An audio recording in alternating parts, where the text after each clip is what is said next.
The docking clamps released with a soft hiss as the human shuttle settled into Bay 7 of the Valerian orbital station.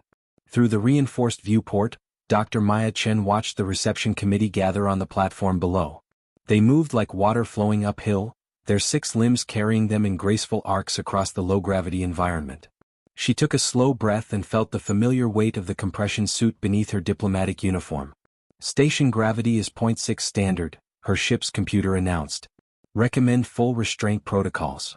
Maya touched the hidden control at her wrist, feeling the suit's internal weights activate. 40 kilograms of carefully distributed resistance settled across her frame. It would help. It had to help. The airlock opened and she stepped onto Valerian soil for the first time. Even with the weighted suit, she felt dangerously light. Each movement required constant attention, constant control. She had practiced for months, but practice in a simulator was different from the real thing. Ambassador Thelrix waited at the base of the ramp. His chitinous body gleamed under the station's soft lighting, and his compound eyes tracked her descent with what she hoped was curiosity rather than suspicion. Behind him stood a broader figure in dark armor, Security Chief Jorand, if her briefing materials were correct. Dr. Chen, Thelrix said, his translator rendering his clicking speech into smooth English. Welcome to Sanctuary Station. We are honored to host humanity's first diplomatic envoy. Maya bowed carefully, measuring the motion. Too deep and she might push off the deck. Too shallow and she might insult them. The honor is mine, Ambassador. Earth sends its gratitude for this opportunity. Jorand shifted his weight, his armored plates scraping together. She is smaller than the projections suggested, he said, not bothering to lower his voice. Are all humans so delicate? Maya had expected this. The video transmissions Earth had sent showed humans in Earth standard gravity, but the Valerians had no real context for what that meant. To them, she probably looked like a child's doll, small-boned, fragile, suitable for decoration rather than substance. Humans come in many sizes, Security Chief, she said evenly. I assure you I am quite capable of handling the duties required of me. Thelrix gestured with 2 of his forward limbs. Please, let us show you our station. We have prepared quarters for you in the diplomatic sector, and my staff is eager to begin cultural exchange discussions. They moved through the corridors in a slow procession. Maya kept her steps measured and careful, always aware of the effort it took to not bounce with each footfall. The Valerians floated more than walked, their bodies adapted to the gentle pull of their moon's weak gravity. Everything around her seemed constructed of gossamer and prayer, thin walls, delicate railings, floors that looked like they might crack under a firm sneeze. Our station was built over 3 generations, Thelrix explained as they passed through a garden area filled with floating plants. We pride ourselves on efficiency and elegance. Nothing wasted, nothing excessive. It's beautiful, Maya said honestly. The architecture really was remarkable, all flowing curves and organic shapes. It just looked like it might shatter if someone spoke too loudly. Jorand walked ahead of them, his heavy security armor somehow not damaging the delicate flooring. Maya noticed he wore magnetic locks on his feet, anchoring him with each step. She had considered asking for similar equipment but decided against it. The diplomatic briefing had been clear: appear as non-threatening as possible. Humanity needed this alliance. Your species is new to the galactic community, Jorand said, glancing back at her. The Council has concerns. Your transmissions show a violent history. Wars, conflicts, destruction. Maya chose her words carefully. We have had our struggles, yes, but we have also learned from them. We come seeking peace and mutual understanding. Peace, Jorand repeated. The translator caught something in his tone, skepticism, perhaps contempt. You will forgive me if I find it difficult to believe that a species which barely mastered space travel has much to offer the established civilizations. Jorand, Thelrix said sharply. Dr. Chen is our guest. Of course, Ambassador. Jorand turned forward again, but Maya could see the dismissal in the set of his armored shoulders. They entered a large observation deck where other Valerians had gathered. Maya counted at least 20 of them, all watching her with those multifaceted eyes. She felt like a specimen under examination. These are our station's leading scientists and cultural specialists, Thelrix said. They have been eagerly awaiting your arrival. A smaller Valerian approached, her movements even more delicate than the others. Dr. Chen, I am Research Director Kellis. I have studied the data you transmitted about human biology. It is fascinating. Your species seems to have evolved in a remarkably stable environment. Maya blinked. Stable? She almost laughed but caught herself. I would be happy to discuss human evolutionary history with you, Director. Though I think you may find it more dynamic than you expect. Perhaps, Kellis said. But your physical structure suggests adaptation to minimal stress. Low bone density for your size, relatively weak musculature, cardiovascular system designed for efficiency rather than power. Maya felt her jaw tighten. The Valerians had analyzed the data completely backward. They had no frame of reference for Earth's crushing gravity, no understanding of what it meant to evolve under constant pressure. To them, humans looked fragile because they were comparing them to their own environment. Director Kellis raises an important point, Joran said, rejoining the conversation. The Council will want assurances that humans can handle the rigors of galactic society. No offense intended, Dr. Chin, but you appear as though a strong wind might break you. Around her, the gathered Valerians chittered among themselves. She caught fragments of their speech through the translator, words like brittle, and weak, and unsuitable. Maya took another careful breath. The weighted suit helped her maintain the illusion of normalcy, but she could feel the constant pull to move faster, jump higher, push harder. Every instinct in her body screamed that she was moving through water, that she was being held back. She ignored those instincts. She had trained for this. I understand your concerns, she said. Perhaps as we work together, you will come to see that appearances can be deceiving. Thelric seemed to sense the tension. Come, let us continue the tour. I want to show Dr. Chen our manufacturing facilities. They are the pride of our station. They moved deeper into the station's core, passing through corridors that grew progressively more industrial. The delicate beauty of the diplomatic quarters gave way to functional spaces filled with equipment and machinery. Even here, everything looked impossibly fragile to Maya's eyes. We manufacture precision components for ships throughout the sector, Thelrix explained. Our low-gravity environment allows for molecular-level precision impossible on heavier worlds. Maya nodded, genuinely interested despite the underlying tension. I would love to learn more about your techniques. Earth's manufacturing sector could benefit greatly from such knowledge. Joran snorted. Assuming your people could adapt the technology. It requires a delicate touch. Maya said nothing. She had learned long ago that some battles were not worth fighting, especially when the real goal was larger than personal pride. Earth needed allies. The galaxy was vast and filled with species who had been navigating it for millennia while humanity still struggled with basic fusion drives. Tolerating condescension was a small price to pay for the knowledge and partnerships that could lift humanity to the next level. But as they walked through the manufacturing sector, with Joran's dismissive comments and Kellis's assumptions about human weakness echoing in her ears, Maya felt the weight of every carefully controlled step. She wondered how long she could maintain this charade and what would happen when, not if, but when, the truth finally came out. The manufacturing floor stretched out before them like a cathedral of industry. Massive fabrication machines hung suspended from the ceiling on magnetic rails, moving in slow, precise patterns as they assembled component parts. Maya watched workers glide between the stations, their movements synchronized and graceful in the low gravity. This is our primary assembly area, Thelric said with obvious pride. We can produce 3,000 precision drive components per rotation. The entire operation runs with minimal supervision. Maya noticed the safety systems immediately. Or rather, she noticed the lack of them. No emergency stops. No warning barriers. No backup supports. The Valerians had designed everything for their gentle environment where nothing moved fast enough to be truly dangerous. The magnetic rails allow us to position even our heaviest equipment with ease, Kellis added, gesturing to a massive beam assembly overhead. That unit weighs 40 tons, but in our gravity, a single technician can guide it precisely. Joran led them onto a catwalk that crossed the center of the floor. Below, a dozen Valerian workers moved between stations, checking readings and making adjustments. Above, the heavy machinery continued its slow ballet. Maya's instincts screamed warnings. The catwalk swayed slightly under their combined weight, something that should not happen with proper engineering. The support struts looked too thin. Everything looked too thin. Security Chief, she said carefully, has this structure been inspected recently? Joran's compound eyes fixed on her. You question our engineering, Dr. Chin? I am simply curious about safety protocols, she replied, keeping her voice neutral. We have been building in low gravity for centuries, he said dismissively. Perhaps humans require excessive safety measures, but we do not. Thelrix moved to the railing, pointing down at a particular workstation. Dr. Chin, if you look there, you can see our molecular assembly process in action. The precision is remarkable. Maya stepped forward, but stopped as she felt the catwalk shift beneath her feet.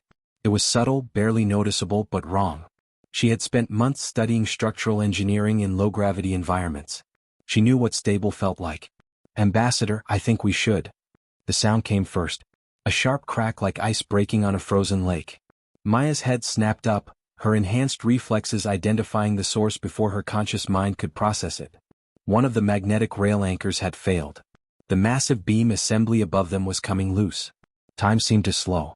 She watched the anchor point separate from the ceiling in a spray of metal fragments.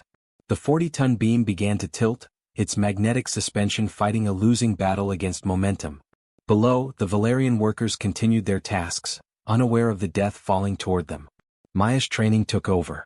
She calculated angles, velocity, impact points. The beam would hit the floor in approximately 4 seconds. The workers would not have time to react. Their fragile bodies would be crushed instantly. 4 seconds. Her hand went to her wrist control. The weighted suit's safeties disengaged with a mental command she had never thought she would use. 40 kilograms of artificial resistance vanished. 3 seconds. She pushed off the catwalk. Her first unrestrained step in 0.6 gravity was like being suddenly unchained. The deck plating beneath her foot cracked from the force, the sound like a gunshot in the suddenly silent facility. She felt the catwalk shudder and begin to collapse behind her, but she was already moving. 2 seconds. The world became a blur. She had practiced movement in low gravity but always restrained, always controlled. Now, with her full strength unleashed, she covered the 50 meters to the manufacturing floor in 3 bounding strides. Each footfall created visible shockwaves through the deck, metal buckling under forces it was never designed to withstand. 1 second. The beam was falling. The workers were directly beneath it. Maya launched herself into the air, her trajectory carrying her up and forward.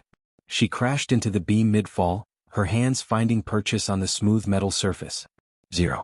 The impact drove the air from her lungs.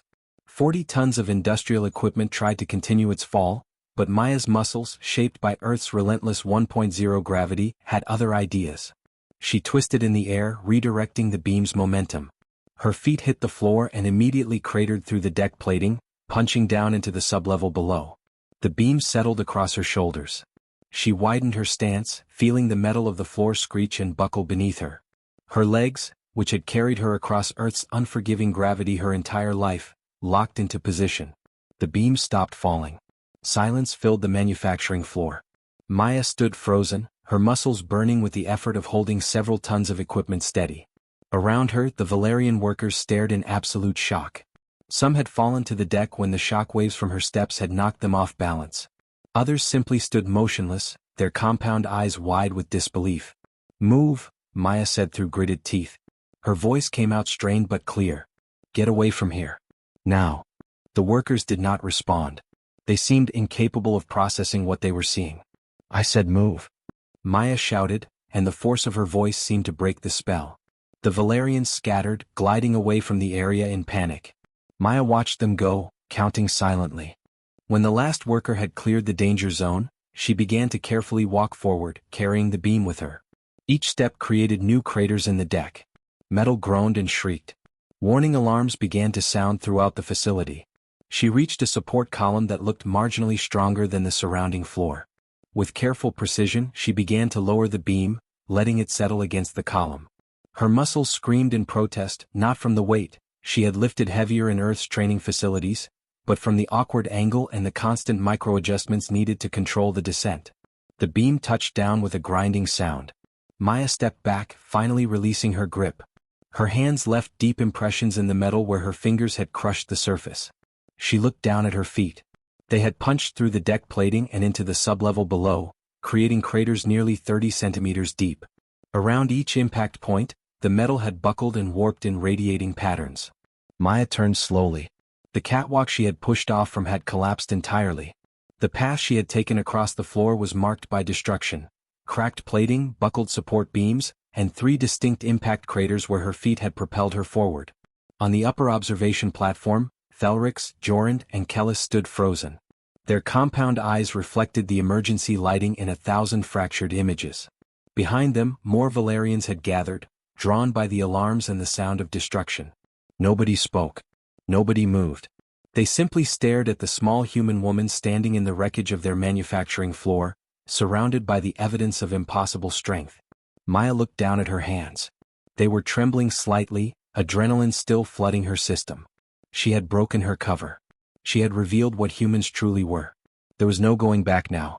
She took a careful breath and forced her voice to remain steady. Is everyone all right? Are the workers injured?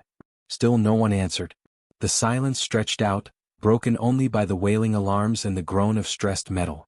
Maya had come to Sanctuary Station to build bridges between species. Instead, in 3 seconds of unrestrained movement, she had shattered every assumption the Valerians held about humanity. She wondered if the alliance was over before it had even begun.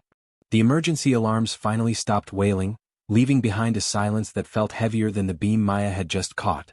She stood in the center of the ruined manufacturing floor, very aware that every Valerian eye in the facility was locked on her.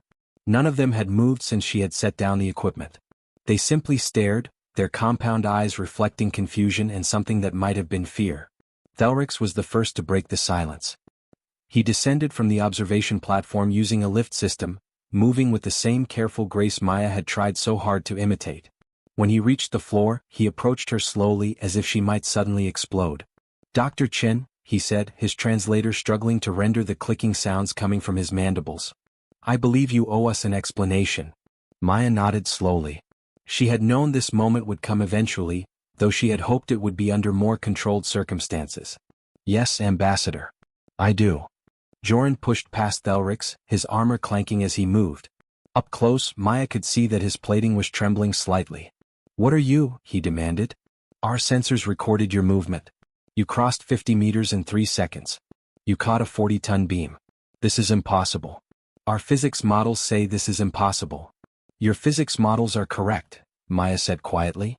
"For your environment." Kellis had joined them now, carrying a portable scanner. She held it toward Maya, and the device immediately began beeping in alarm. "Her bone density," Kellis whispered. "The readings must be wrong. Nothing organic could have bones this dense. And her muscle fiber composition. This scanner says her muscular structure is 4 times denser than ours." "The scanner is not wrong," Maya said. She reached up and unfastened the collar of her diplomatic uniform, revealing the hidden control panel of the compression suit beneath. "I have been wearing this since I arrived. It is a weighted resistance suit. It has been adding 40 kilograms of mass to my body, distributed across my frame." Thelrix's antennae quivered. "Why would you wear additional weight?" Maya met his compound eyes steadily. "To slow me down. To help me move at a speed that would not alarm you. To prevent me from accidentally destroying your station." "Accidentally?" Joran's voice rose. "You call that—" He gestured at the cratered floor, the buckled deck plating, the collapsed catwalk. "An accident?" "Yes," Maya said simply. "Security Chief, I was trying not to damage your station. What you just witnessed was me moving without restraint for the first time since I arrived. I was not trying to show off or intimidate. I was trying to save lives." She touched the control panel and the suit began to disengage. Maya felt the weights retract into their housing units, felt the resistance bands loosen. The difference was immediate and profound. She suddenly felt like she weighed nothing at all, like she might float away if she was not careful. "For the past several hours, I have been carrying an extra 40 kilograms while trying to move naturally in your 0.6 gravity environment," she continued. "It was the only way I could approximate normal movement without bouncing off your ceiling or putting my foot through your floor with every step." Kellis's scanner was beeping frantically now. "But this makes no sense. Why would your species evolve to be so heavy?" Maya offered. "Strong? Durable? Dangerous," Joran finished. Maya took a slow breath. This was the moment she had been dreading. "Earth is what we call a 1.0 gravity world. Our planet's gravitational pull is almost twice what you experience here on your station." The gathered Valerians began clicking and chittering among themselves. Thelrix raised his forward limbs for silence. "Twice our gravity? That is—" "Dr. Chin, that is classified as a high-gravity environment. What you are describing is a death world. We call it home," Maya said quietly. Kellis was scrolling through data on her scanner, her movements becoming more agitated. A 1.0 gravity environment would require massive physiological adaptations. Reinforced skeletal structure to prevent collapse. Extremely dense muscle tissue to overcome the constant gravitational stress.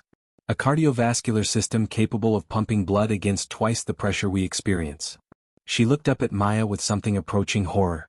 You would need the physical characteristics of what we would consider a predatory assault species. We are not predators, Maya said firmly. Well, not only predators. Humans are omnivores. We evolved as both hunters and gatherers. Both. Thalrix's voice had gone very quiet. You evolved to hunt and to be hunted? Maya nodded. Earth is a dangerous world, Ambassador.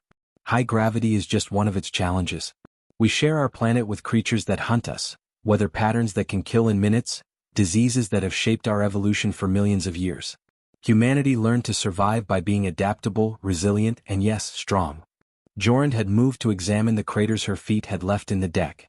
He knelt beside one, running his claws along the torn metal. These impact marks, he said slowly. These were made by walking. By you simply pushing off to run. Yes, Maya confirmed. In Earth's gravity, this would be considered a normal sprint. Perhaps a bit faster than average, but nothing extraordinary. Any human athlete could do the same. Any human, Kellis repeated. You are saying that all of your species possesses this level of physical capability? More or less, Maya said. I am a scientist, not a soldier. I am not particularly strong by human standards. Our military personnel, our laborers, our athletes. They train specifically to maximize the advantages our evolution has given us. They are much stronger than I am. The silence that followed was absolute. Maya watched as the implications settled over the Valerians like a heavy blanket. She could see them recalculating everything they thought they knew about humanity. Thalrix spoke carefully as if testing each word. Dr. Chin, when we received your initial transmissions, we saw humans moving in what we assumed was a standard gravity environment. We had no frame of reference for what 1.0 gravity truly meant. We thought you evolved in conditions similar to ours. I know, Maya said. The data we sent probably did not include enough context. We did not realize how different our environments were. Different? Jorand said flatly. Dr. Chin, do you understand what you are telling us? You are describing a species that evolved under conditions we would use to torture prisoners. Your normal environment would crush most galactic species within hours. And you are saying this is where all humans come from. Maya felt a flash of anger at the word torture, but she pushed it down. Yes, Security Chief. Every human is born on Earth or on stations that maintain Earth standard gravity. We grow up under that pressure. Our bones develop density to support it. Our muscles strengthen to move against it. Our hearts learn to pump harder. It is not torture to us. It is normal. Kellis was shaking now, her delicate frame trembling. And the weighted suit? You have been wearing it this entire time? Since I left my shuttle, Maya confirmed. It was designed specifically for this mission. Without it, I would move too quickly, react too fast, hit too hard. Your station is built for your comfort and your physiology. I would be a danger to everything around me without some way to slow myself down. Thalrix clicked his mandibles slowly, a gesture Maya had learned indicated deep thought. When you caught that beam, you were not at your full strength? No, Maya said. I had disengaged the weighted suit, but I was still being careful. If I had used my full strength, I probably would have crushed the beam itself. I was trying to control the descent without causing more damage. More damage, Jorand repeated. He looked around at the destroyed floor, the collapsed catwalk, the buckled support beams. This was you being careful. Yes. The security chief turned to face her fully. His entire posture had changed. Where before he had stood tall and dismissive, now he seemed smaller, more cautious. Dr. Chin, I must ask you directly. Are humans a threat to the Valerian people?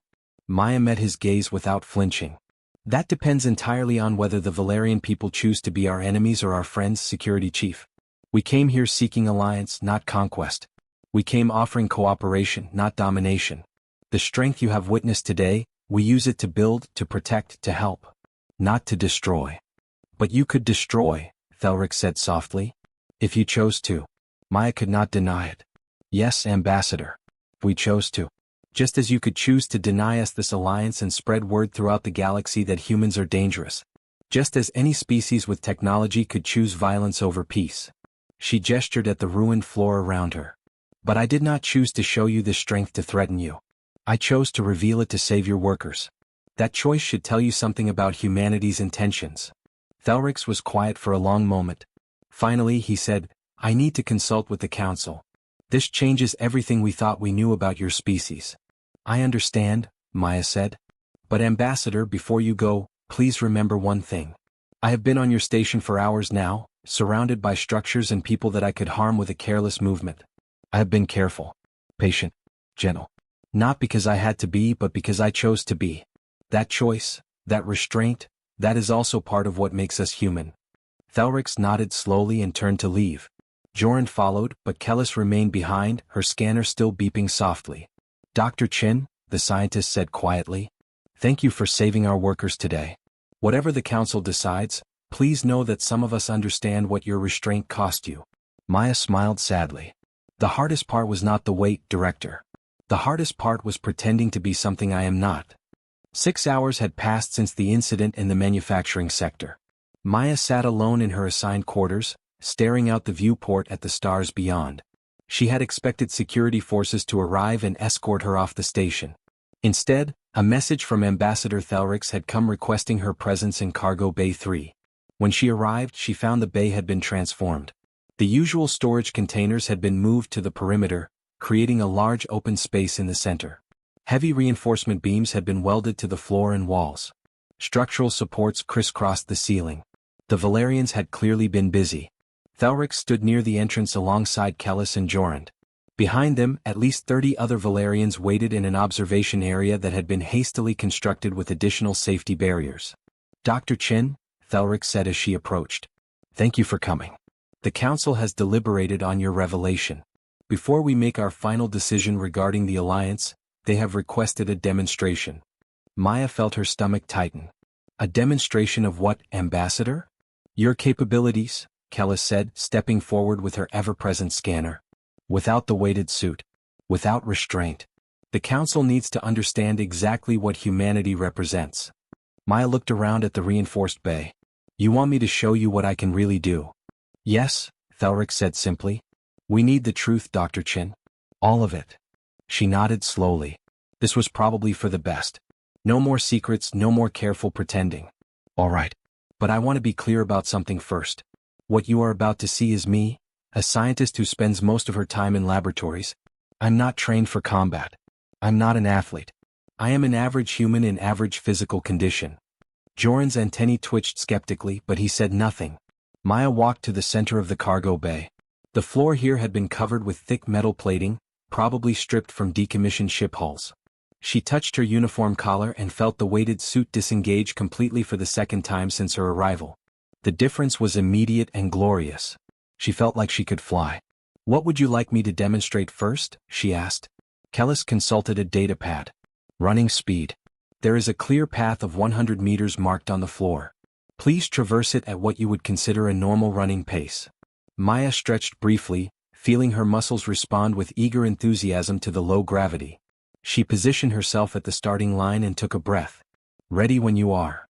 Begin, Kellis said. Maya ran. Not a sprint, just a comfortable jog by Earth standards. The cargo bay blurred around her. She felt her feet barely touching the ground, each stride covering an impossible distance in the 0.6 gravity. She reached the end of the marked course and stopped, turning back to face the observers. The Valerians were clicking frantically among themselves. Kellis was staring at her scanner as if it had betrayed her. How long? Maya called out.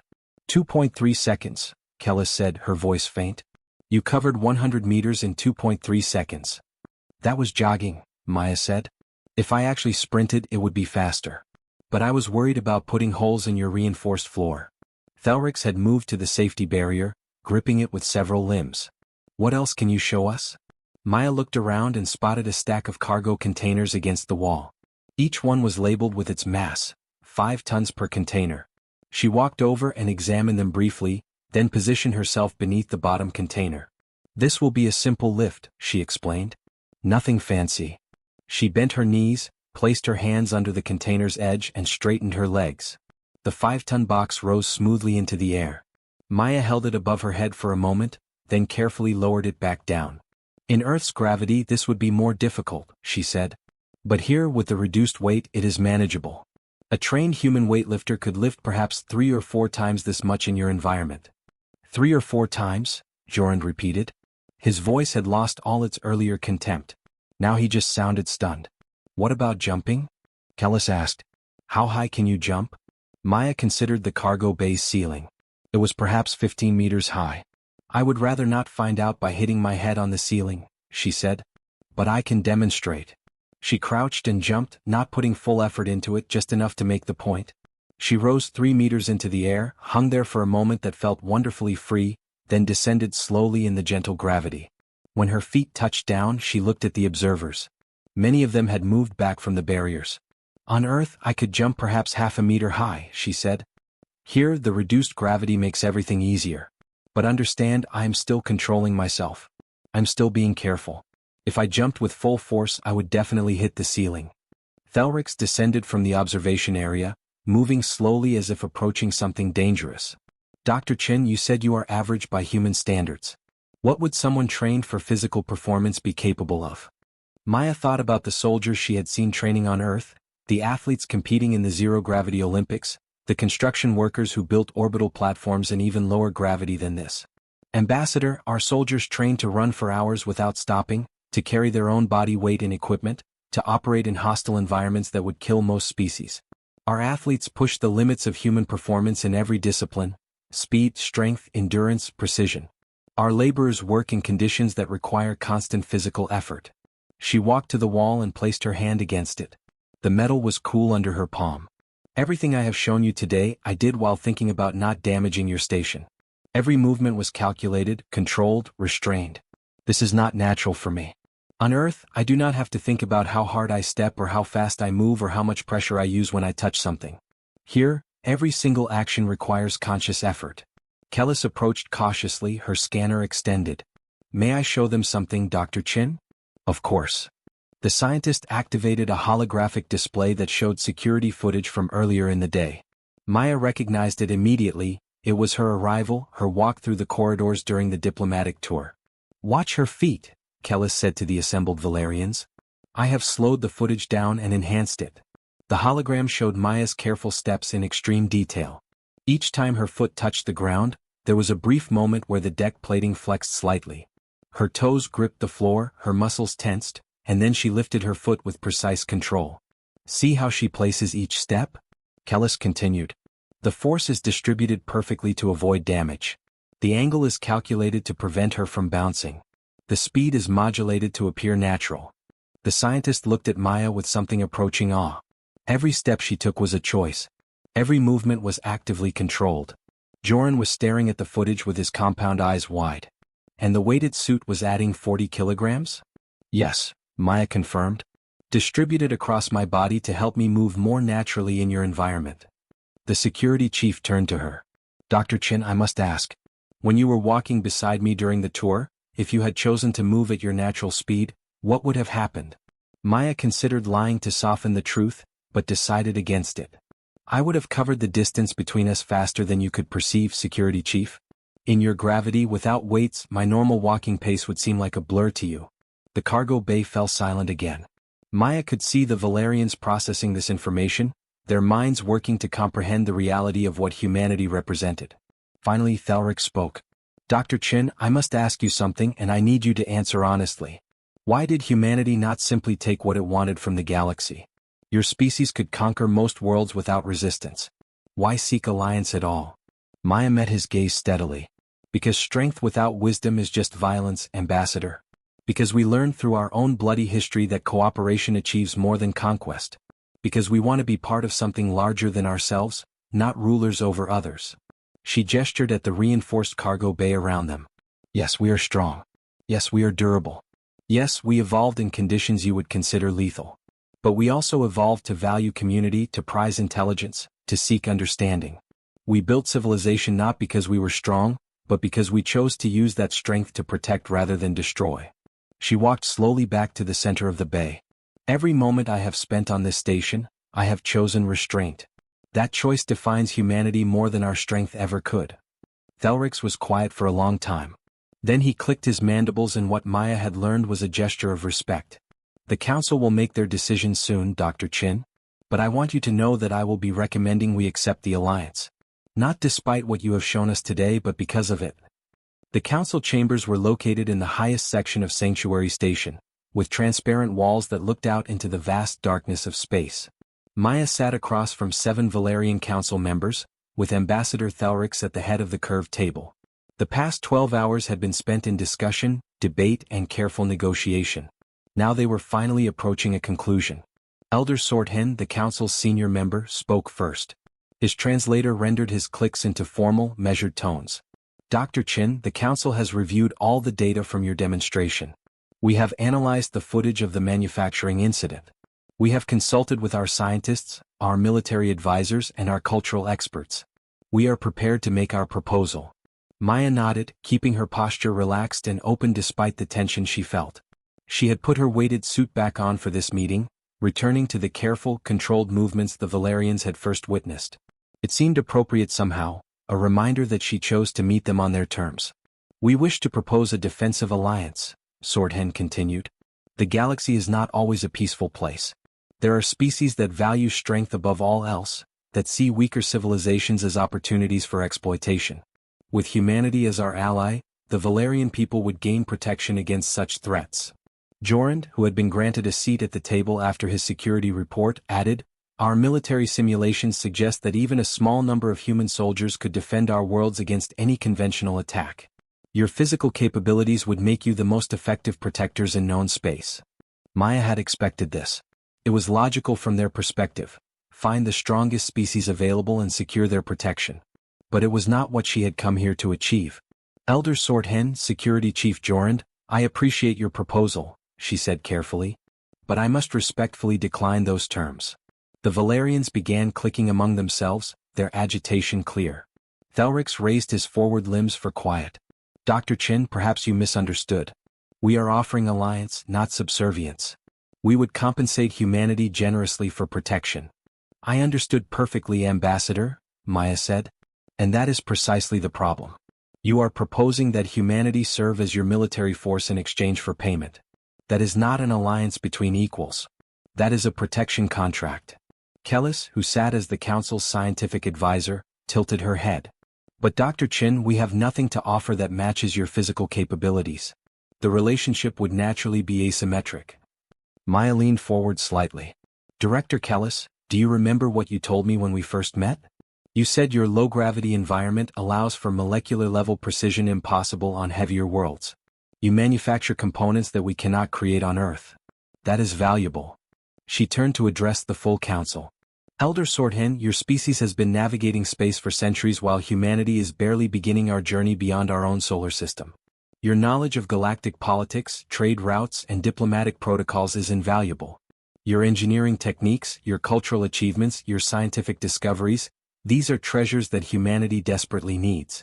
But our physical strength," Jorand began, "is just one attribute among many," Maya interrupted gently.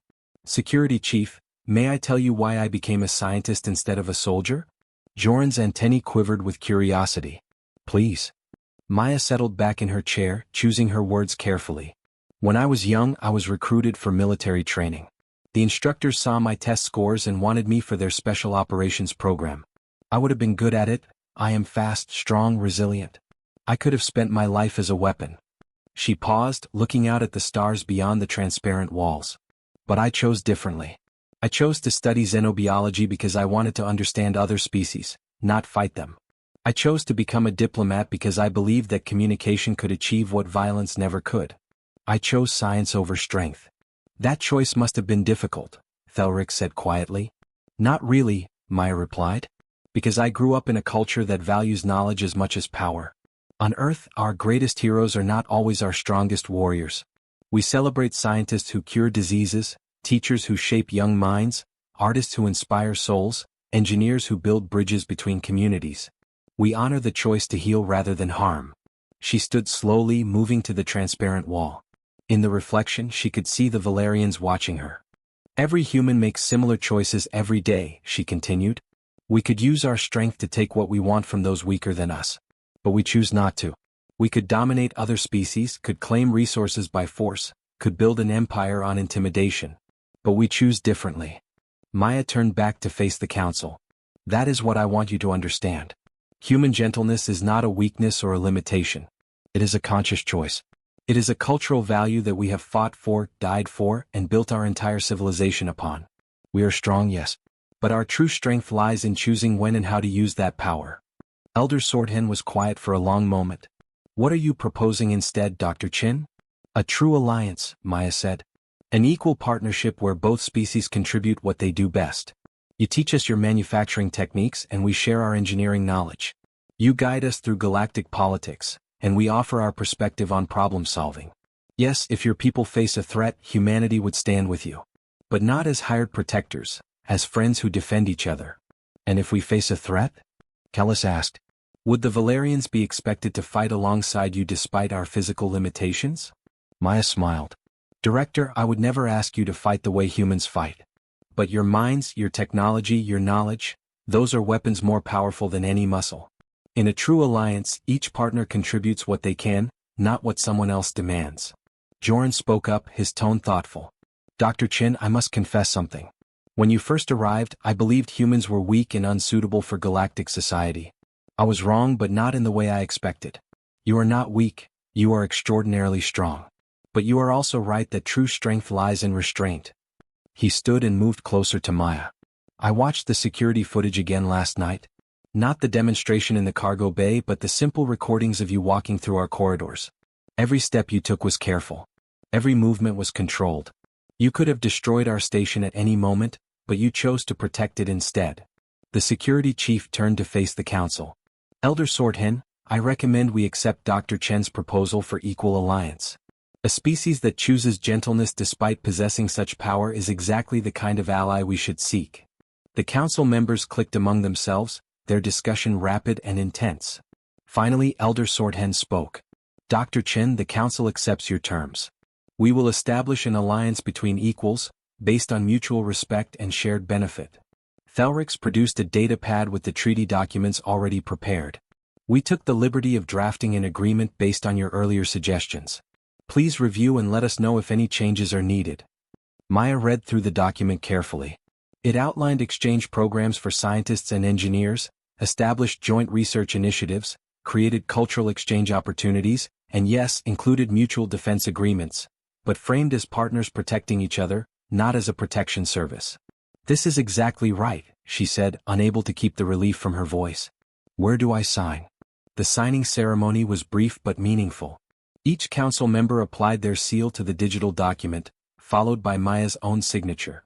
When it was complete, Thelrix stood and extended his forward limbs in the Valerian gesture of friendship. Welcome to the galactic community, Dr. Chin. Welcome as equals. Maya returned the gesture as best she could. Thank you, Ambassador. I think this is the beginning of something remarkable. As the council members filed out, Kellis approached Maya one last time. Dr. Chin, I have been thinking about what you said. About choosing science over strength. I wonder if you would be willing to collaborate with me on a research project. I would be honored, Maya said. What did you have in mind? I want to study human physiology properly, Kellis said. Not as a threat to be assessed, but as a marvel of evolution to be understood. Your species adapted to survive conditions that would kill most life forms, yet you retained compassion, creativity, and curiosity. That is worth documenting. Maya smiled. That sounds perfect, Director. Though I should warn you, humans are going to seem very boring once you get used to us. Kellis made a clicking sound that the translator rendered as laughter. Somehow, Dr. Chin, I doubt that very much. Later, as Maya prepared to return to her shuttle, she stood once more at the viewport in her quarters. The weighted suit was back in its storage case. Tomorrow she would return to Earth to report on the successful alliance. She would tell humanity about the Valerians, their grace, their intelligence, their initial fear and eventual acceptance. But tonight, she simply looked at the stars and thought about the choices that had brought her here. The choice to pursue peace instead of power. The choice to seek understanding instead of dominance. The choice to walk gently even when you could shake the ground with every step. Those choices, Maya knew, were what made humanity truly strong. Not the muscles that could lift tons or the bones that could withstand crushing pressure, but the wisdom to know that the greatest power lay in choosing when not to use your strength at all. She touched the viewport glass gently, mindful even now not to press too hard, and smiled at her own reflection. Tomorrow she would return home. But she would carry this moment with her always, the moment when two species looked past fear and found friendship instead. The strongest foundations, she had told the Valerians, are built on honesty. And in the end, they had built something stronger than either species could have achieved alone. They had built trust.